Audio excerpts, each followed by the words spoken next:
இந்த வீடியோவில் இட்லி சாம்பார் எப்படி செய்கிறதுன்னு சொல்லி ஷேர் பண்ணியிருக்கேன்.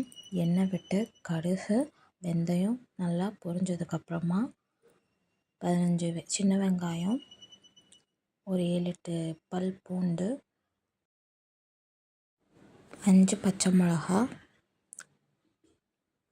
கொஞ்சம் பெருங்காயத்தூள், ஒரு அரை டீஸ்பூன் பெருங்காயத்தூள், ஒரு 5 தக்காளி,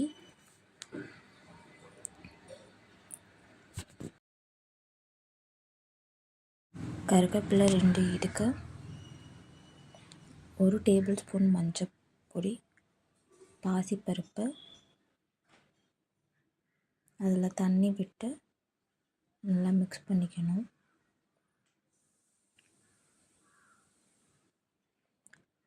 ஒரு டீஸ்பூன் அளவு குழம்புத்தூள், இன்னொரு டீஸ்பூன் சாம்பார் பொடி. மஞ்சத்தூளை விட மஞ்சத்தூள் டேபிள் ஸ்பூனில் போட்டோம். குழம்பு பொடியும் சாம்பார் பொடியும் டீஸ்பூனில் போடுறோம். மல்லித்தலை ஒரு கை அளவு எடுத்தாச்சு.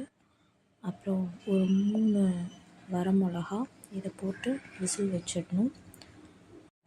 இதில் நான் 2 டேபிள் ஸ்பூன் அளவு நெய் எடுத்து அதை உருக்க காய்ச்சி இதில் ஆட் பண்ணியிருக்கேன்.